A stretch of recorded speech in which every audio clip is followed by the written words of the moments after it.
Humayun কবিরকে show cause তৃণমূলের 3 দিনের মধ্যে দিতে হবে জবাব। হিংসার আগুন নিভছেই না বাংলাদেশে। ঢাকা, চট্টগ্রাম, রংপুরে দফায় দফায় সংখ্যালঘুদের উপরে হামলার অভিযোগ। মালদায় ট্যাব দুর্নীতিকাণ্ডে ইসলামপুর থেকে গ্রেপ্তার মূল চক্রী। তৃণমূল নেতার পার্টি অফিসে আগুন লাগানোর অভিযোগ আর এক টিএমসি নেতার বিরুদ্ধে। কি হচ্ছে বর্ধমানে? শীতে বাধা নিম্নচাপ, নভেম্বরেও বৃষ্টির আশঙ্কা এই জেলায়। বাংলাদেশের অবস্থা নিয়ে কি ভাবছে তৃণমূল? মুখ খুললেন অভিষেক। এতক্ষণ শুনলেন সংবাদ শিরোনাম, এবার আসছে বিস্তারিত খবরে। বিতর্ক চলছিল, এই বিতর্ক এবার হুমায়ুন কবিরকে এবার শোকজ করে দিল তৃণমূল। 3 দিনের মধ্যে দিতে হবে জবাব, নির্দেশ এমনই। এদিনও ছিল দলের শৃঙ্খলা রক্ষা কমিটির বৈঠক। সূত্রের খবর, সেখানেই ভরতপুরের বিধায়ককে শোকজ করার সিদ্ধান্ত নেওয়া হয়েছে বলে খবর। সূত্রের খবর, তার কাছে যে চিঠি পাঠানো হচ্ছে তাতে লেখা রয়েছে তিনি প্রকাশ্যে যে বক্তব্য রেখেছেন তাতে দল বিড়ম্বনায় পড়েছে, দলের ভাবমূর্তি নষ্ট হচ্ছে। কেন তিনি এই মন্তব্য করেছেন তা জানাতে বেঁধে দেওয়া হয়েছে 3 দিনের সময়। কিন্তু ঠিক কি বলেছিলেন হুমায়ুন? মমতা বন্দ্যোপাধ্যায়কে সামনে রেখে কিছু নেতা ক্ষমতা কুক্ষিগত করার চেষ্টা করছে। অভিষেককে কোণঠাসা করার চেষ্টা করা হচ্ছে, যা কোনোভাবেই মেনে নেওয়া যায় না। প্রকাশ্যে এই মন্তব্য করতে দেখা যায় হুমায়ুনকে। জানিয়ে গত 24 ঘন্টায় ব্যাপক চাপানোতরের পাশাপাশি বিতর্কও দানা বেঁধেছে ঘাসফুল শিবিরের অন্দরে। কড়া প্রতিক্রিয়া দিতে দেখা গিয়েছে কুণাল ঘোষের মতো নেতাদের। যদিও হুমায়ুনের নিশানায় ফিরহাদ হাকিম থাকলেও তিনি ঘটনাকে বিশেষ পাত্তা দিতে চাননি। এরই মধ্যে হয়ে গেল শৃঙ্খলা রক্ষা কমিটির বৈঠক। সূত্রের খবর, শৃঙ্খলা রক্ষা কমিটির বৈঠকে আবার ফিরহাদ হাকিমের পাশাপাশি ছিলেন অরূপ বিশ্বাস, চন্দ্রিমা ভট্টাচার্য, শোভনদেব চট্টোপাধ্যায়, নির্মল ঘোষের মতো বরিষ্ঠ নেতারা। সেই বৈঠক শেষেই জানা যায় হুমায়ুন কবিরকে শেষ পর্যন্ত শোকজ করা হচ্ছে দলের তরফে। ইস্কনের সাধু চিন্ময় কৃষ্ণ দাসের গ্রেপ্তারি ঘিরে উত্তাল বাংলাদেশ। ঢাকা থেকে চট্টগ্রাম, রংপুর জায়গায় জায়গায় অবরোধ, বিক্ষোভ, অশান্তির খবর উঠেছে। চট্টগ্রামের সংখ্যালঘুদের উপরে হামলার অভিযোগ, বিভিন্ন জায়গায় অগ্নিসংযোগের ছবিও সামনে এসেছে। ইস্কনের তরফে ভারত সরকারকে পদক্ষেপ করার অনুরোধ জানানো হয়েছে। চলতি সপ্তাহের সোমবারই বাংলাদেশের আন্তর্জাতিক বিমানবন্দর থেকে গ্রেপ্তার করা হয় ইস্কনের সাধু তথা মুখপাত্র এবং সংখ্যালঘু আন্দোলনের অন্যতম মুখ চিন্ময় কৃষ্ণ দাসকে। এরপর থেকেই তার মুক্তির দাবিতে বাংলাদেশে বিক্ষোভ আন্দোলন শুরু হয়। মঙ্গলবার চিন্ময় কৃষ্ণ দাসকে আন্দোলন থেকে হেফাজতে নিয়ে যাওয়ার সময়ও তুমুল অশান্তি হয়। বিক্ষোভকারীদের সঙ্গে সংঘর্ষ বাধে পুলিশের। ওই সংঘর্ষের মাঝেই এক আইনজীবীর মৃত্যু হয়। এই ঘটনা যেন আগুনে ঘৃতাহুতি দিয়েছে। আইনজীবী হত্যার প্রতিবাদে যেমন আন্দোলন শুরু হয়েছে, তেমনি চিন্ময় কৃষ্ণ দাসের মুক্তির দাবিতেও বিক্ষোভ প্রতিবাদ চলছে। তবে হিন্দু সংখ্যালঘুদের উপরে হামলার ঘটনাই উঠে আসছে। আন্দোলনকারীদের উপরে নির্বিচারে হত্যা হচ্ছে বলেই অভিযোগ। সকাল থেকে নতুন করে হিংসার খবর না মিললেও আতঙ্কের আবহ রয়েছে। অন্যদিকে হাইকোর্টে শুনানি চলছে ইসকন কিভাবে বাংলাদেশে এলো তা নিয়ে। প্রসঙ্গত, গতকালই ভারত সরকারের তরফে বাংলাদেশের সংখ্যালঘুদের উপরে হওয়া অত্যাচারের ঘটনা নিয়ে উদ্বেগ প্রকাশ করেছে। পাল্টা বিবৃতি দিয়ে বাংলাদেশ সরকার আবার জানিয়েছে এই বিষয়টি বাংলাদেশের অভ্যন্তরীণ বিষয়। ভারতের মন্তব্য 2 দেশের বন্ধুত্বের সম্পর্ক নষ্ট করতে পারে।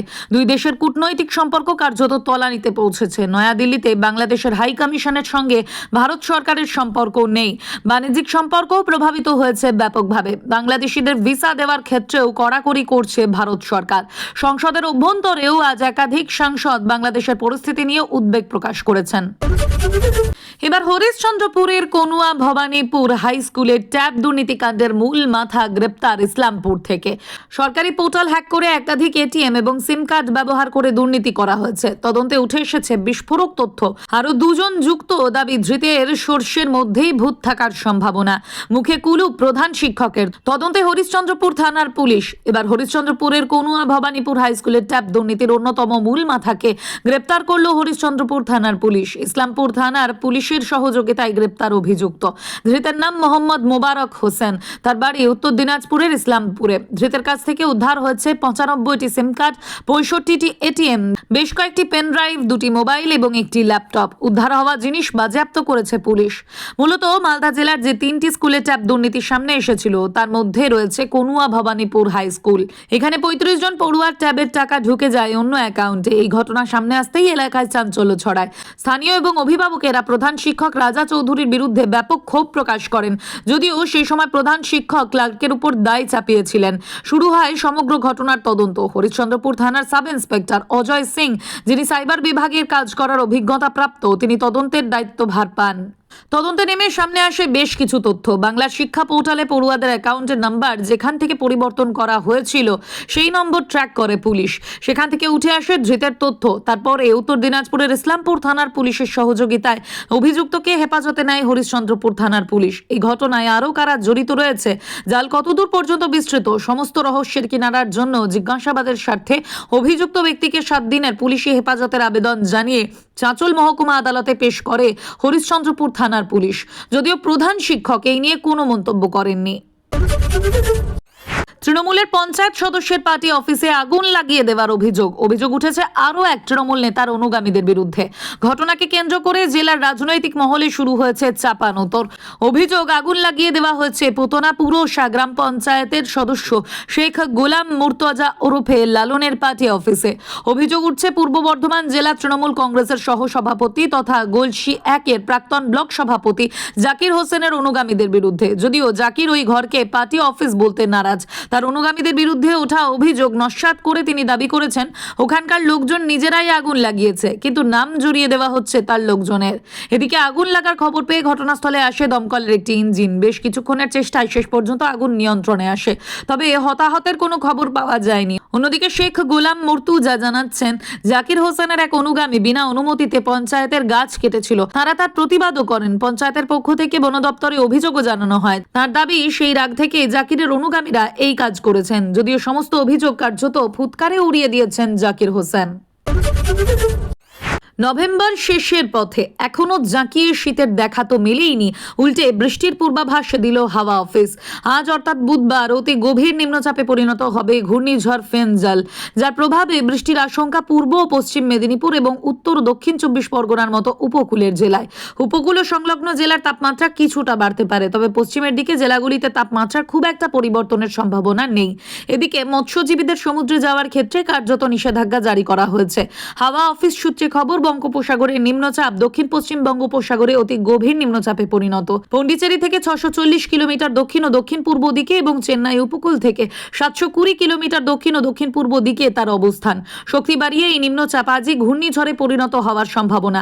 আপাতত শ্রীলঙ্কা উপকূল এড়িয়ে এর অভিমুখ তামিলনাড়ুর উপকূল। শনিবার এটি স্থলভাগেই প্রবেশ করতে পারে। এর প্রভাবে শীতের আমেজ বাঁধা পড়ার আশঙ্কা। জানা গিয়েছে, সপ্তাহের শুরুতেই শীতের আমেজ থাকলেও সপ্তাহান্তে উপকূল ও সংলগ্ন জেলাগুলিতে তাপমাত্রা কিছুটা বাড়তে পারে। হালকা থেকে মাঝারি কুয়াশার সম্ভাবনা বেশ কিছু জেলায়। নতুন করে তাপমাত্রা নামার সম্ভাবনা কম। সপ্তাহান্তে বৃষ্টি হতে পারে উপকূলের 4 জেলায়। 29 নভেম্বর শুক্রবার থেকে হালকা বৃষ্টির সম্ভাবনা পূর্ব মেদিনীপুর ও দক্ষিণ 24 পরগনায়। 30 নভেম্বর শনিবার বৃষ্টির সম্ভাবনা উত্তর ও দক্ষিণ 24 পরগনা, পূর্ব ও পশ্চিম মেদিনীপুর। 1 ডিসেম্বর রবিবার হালকা বৃষ্টির সামান্য সম্ভাবনা পূর্ব ও পশ্চিম মেদিনীপুর ও দক্ষিণ 24 পরগনায়। হাওয়া অফিস সূত্রে খবর, সকালের দিকে কুয়াশার হালকা চাদর থাকবে দার্জিলিং এবং উত্তর দিনাজপুর জেলায়। জলপাইগুড়ি ও মালদাহে কুয়াশার সম্ভাবনা, তবে আপাতত ঘন কুয়াশার সতর্কবার্তা নেই। বিক্ষিপ্তভাবে হালকা থেকে মাঝারি কুয়াশা সকালের দিকে থাকলেও বেলা বাড়লে আকাশ পরিষ্কার হবে। বাংলাদেশের পরিস্থিতির আঁচ ক্রমশ পড়তে শুরু করেছে এপার বাংলাতেও। ইসকনের সন্ন্যাসী চিন্ময় দাস গ্রেপ্তার হওয়ার পর কলকাতার প্রতিবাদ কর্মসূচি করছে বিজেপি। এবার এই ইস্যুতে নিজেদের অবস্থান স্পষ্ট করল তৃণমূল।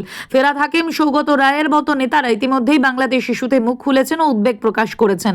এবার এই বিষয়ে কথা বললেন দলের সর্বভারতীয় সাধারণ সম্পাদক অভিষেক বন্দ্যোপাধ্যায়। বুধবার দিল্লিতে অভিষেককে এই বিষয়ে প্রশ্ন করা হলে তিনি স্পষ্ট জানান, বাংলাদেশের বিষয়ে কেন্দ্রীয় সরকার যে অবস্থান নেবে সেটাই মেনে নেবে তৃণমূল। অর্থাৎ আন্তর্জাতিক সম্পর্কের ক্ষেত্রে নাক গলাতে চায় না দল। তবে বাংলাদেশের ঘটনার প্রসঙ্গে অভিষেক বলেন, এটা অত্যন্ত দুর্ভাগ্যজনক। এদিকে বাংলাদেশ নিয়ে উদ্বেগ প্রকাশ করেছেন তৃণমূল সাংসদ সৌগত রায়। বাংলাদেশের সংখ্যালঘুদের নিরাপত্তা সুনিশ্চিত করতে কেন্দ্রীয় সরকারকে পদক্ষেপ করার আর্জি জানিয়েছেন তিনি। তবে এই বিষয়ে এখনো পর্যন্ত কোনো কথা বলেননি তৃণমূল সুপ্রিমো মমতা বন্দ্যোপাধ্যায়। সৌগত রায়ের বক্তব্য, এটা রাজ্যের বিষয় নয়, কেন্দ্রীয় সরকারকে পদক্ষেপ করতে হবে। অন্যদিকে মন্ত্রী ফিরহাদ হাকিমের বক্তব্য, ধর্মান্ধতায় পাকিস্তানের মতো অন্ধকারে চলে যেতে হবে বাংলাদেশকে। তিনি বলেন, আমরা মানুষের পাশে রয়েছি। বাংলাদেশে যেটা হয়েছে সেটা কাম্য নয়। বাংলাদেশ বাংলার একটা অংশ। আমরা ধর্ম নিরপেক্ষতার পথে থাকি। বাংলাদেশে এর আগে যে সরকার ছিল তারা ধর্ম নিরপেক্ষতার পথে ছিল বলে পরিস্থিতি অনেক ভালো ছিল।